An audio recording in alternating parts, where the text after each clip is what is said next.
First, let's tackle some common myths and misconceptions about reverse mortgages. First up, the myth that the lender takes ownership of the home. Not true. You retain ownership as long as you meet the loan obligations. Next, the myth that heirs cannot keep the home. In reality, heirs can choose to sell, refinance, or pay off the loan to keep the property. Another myth is that reverse mortgages are only for financially distressed seniors.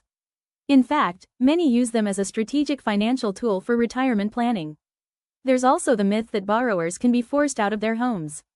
As long as you comply with the loan terms, you can stay in your home. Some believe reverse mortgages are unregulated. On the contrary, they are heavily regulated and require third-party counseling. Lastly, the myth that you can't use a reverse mortgage to buy a home. You absolutely can. It's a great option for purchasing a new primary residence. Let's clear the air and empower you with the facts. What is reverse mortgages? A reverse mortgage allows eligible homeowners aged 62 and up to convert part of their home equity into cash. The best part? There are no required monthly principal and interest payments. Key features include keeping the title to your home, and the loan is typically repaid when the home is sold, or you move out or pass away.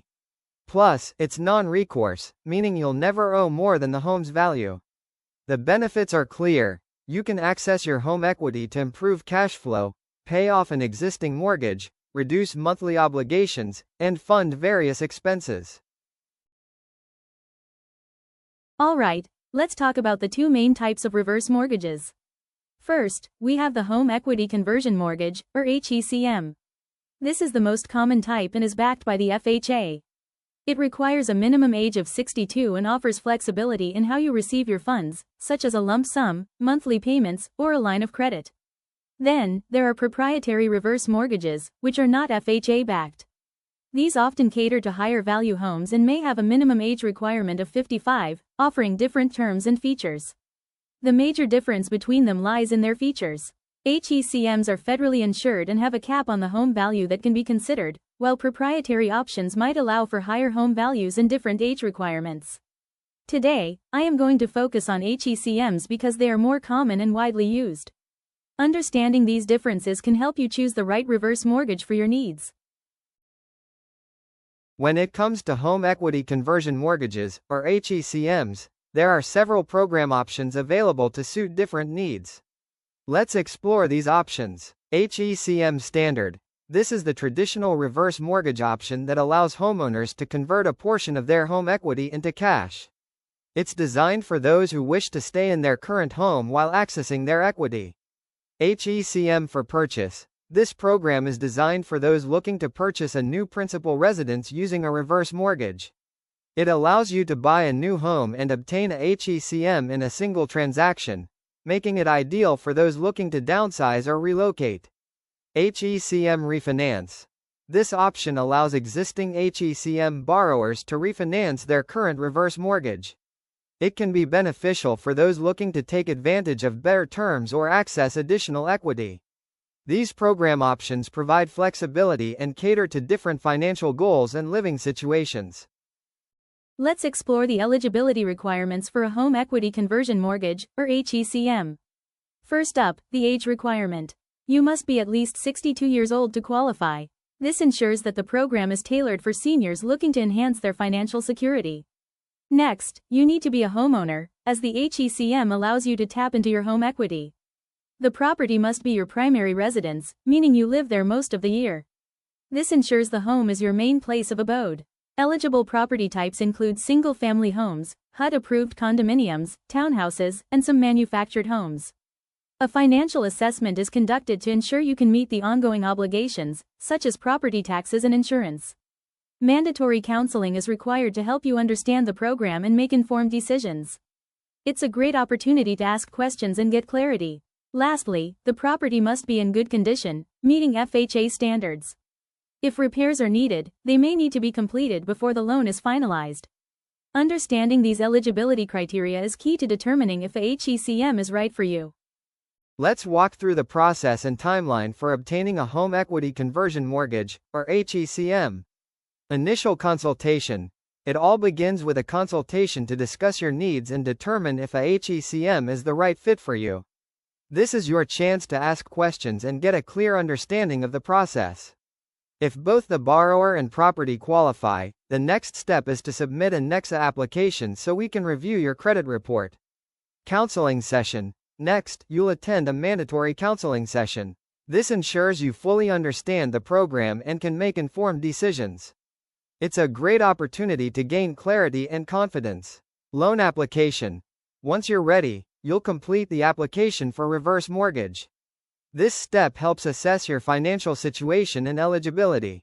Home appraisal. A professional appraisal of your home is conducted to determine its current market value. This is crucial for calculating how much equity you can access. Underwriting and approval. The application goes through underwriting, where all the information is reviewed. If everything checks out, you'll receive approval. Closing. Once approved, you'll move to the closing stage, where all the final documents are signed. This is when the terms are finalized, and you're almost there. Funding. Finally, the funds are disbursed according to the terms you've chosen, whether it's a lump sum, monthly payments, or a line of credit. Understanding these steps helps ensure a smooth journey through the HECM process. It's essential to understand the counseling requirements that ensure borrowers are well informed. Let's break it down. Who needs counseling? All borrowers, non-borrowing spouses, non-borrowing owners, and those holding a power of attorney, POA, must undergo counseling. This also includes beneficiaries of a trust, conservators, and guardians. It's a comprehensive approach to ensure everyone involved understands the HECM process. HUD-approved counselors. Counseling must be conducted by a HUD-approved HECM counselor. This ensures that the information provided is accurate and reliable. Counseling agencies. You'll receive a list of 5 local counseling agencies, along with national agencies that receive grant funds from HUD each year. This list is designed to provide options without steering you toward any particular agency. Payment for counseling. It's important to note that lenders or third-party originators cannot pay for counseling. This maintains the independence and objectivity of the counseling process. Timing of counseling. Counseling should be completed before the application process begins. No services, including ordering an FHA case number, can be initiated until counseling is completed. This ensures that you are fully informed before proceeding. State guidelines. Be aware that some states have additional guidelines regarding counseling, so it's important to check for any specific requirements in your area. Understanding these counseling requirements helps ensure that you make informed decisions about your HECM. When considering a home equity conversion mortgage, or HECM, it's important to be aware of the upfront costs involved.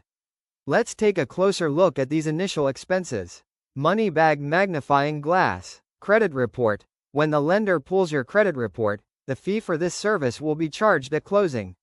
This is a standard part of the loan process to assess your creditworthiness. Bar graph.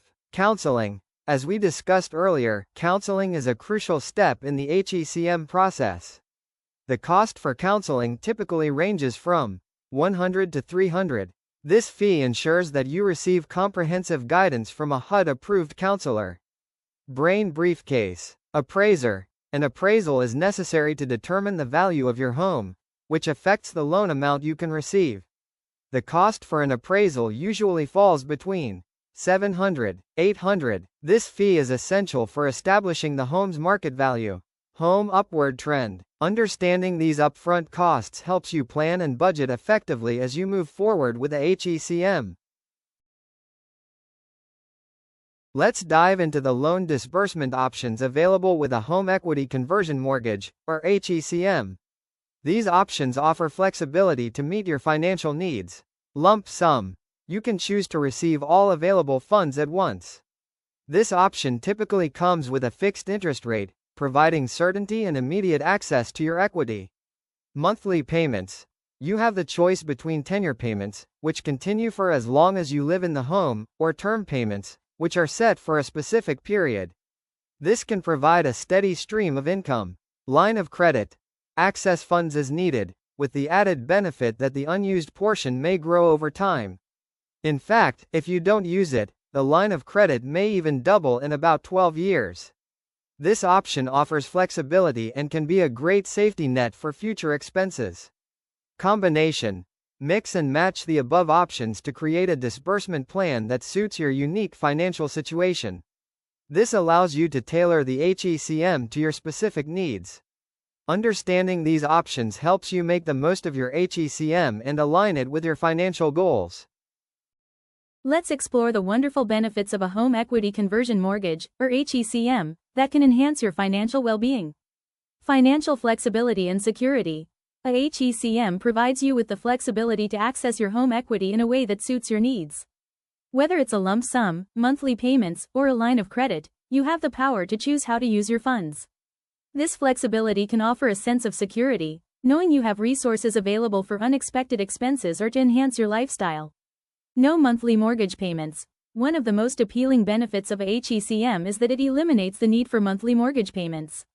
This can significantly reduce your financial burden, allowing you to enjoy your retirement years without the stress of a monthly mortgage bill. Instead, the loan is repaid when you sell the home, move out, or pass away. However, it's important to note that as a borrower, you are still responsible for maintaining the property, paying property taxes, and keeping up with homeowners insurance. These responsibilities ensure that your home remains in good condition and that the terms of the HECM are met. These benefits make a HECM an attractive option for many seniors looking to improve their financial situation and enjoy a more comfortable retirement. Potential downsides and costs. A HECM can come with various costs, including origination fees, closing costs, and mortgage insurance premiums. These expenses can add up, reducing the overall equity available to you. Additionally, interest on the loan accrues over time, which can increase the loan balance and decrease the remaining equity in your home. It's crucial to weigh these costs against the benefits to determine if a HECM is the right choice for you. Impact on heirs and estate planning. A HECM can affect your heirs and estate planning. Since the loan is repaid when the home is sold, moves out, or passes away, it may reduce the inheritance left to your heirs. It's important to discuss your plans with your family and consider how a HECM might impact their future. Open communication and careful planning can help ensure that your estate goals are met. Understanding these risks allows you to make an informed decision about whether a HECM aligns with your financial goals and family considerations. Let me share a quick example. Mary is 72 years old and has lived in her home for over 30 years. Her house is almost fully paid off and worth about $750,000. However, most of her wealth is tied up in her home, and she lives on a fixed retirement income. Recently, her monthly expenses increased: property taxes, insurance, and medical costs. She didn't want to sell her home because this is where she raised her family and feels most comfortable. After learning about a reverse mortgage, Mary decided to use part of her home equity to eliminate her existing mortgage payment and set up a line of credit for future needs. This gave her more monthly cash flow and peace of mind, while she continues living in her home. She still owns her home. She just chose to use her equity in a different way.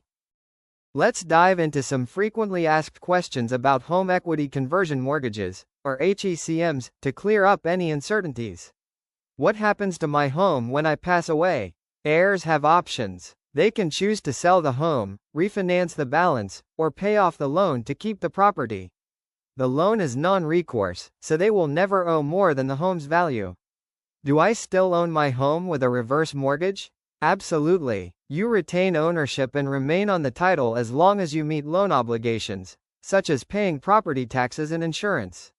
Are monthly mortgage payments required? No monthly principal and interest payments are required. However, you must continue to pay property taxes, insurance, and maintain the home. Can I use a reverse mortgage to buy a new home? Yes, indeed. A reverse mortgage can be used to purchase a new primary residence, eliminating monthly mortgage payments. Is a reverse mortgage only for those in financial trouble? Not at all. Many use reverse mortgages as part of retirement planning, cash flow management, or to preserve other assets. It's a strategic tool, not just a last resort. These FAQs help clarify how HECM can be a valuable part of your financial strategy. The next step is simple: contact me to schedule your first consultation. During that meeting, I'll ask you some basic questions about you and your property so we can understand your situation clearly. If you have a trust or power of attorney, please send those documents to me.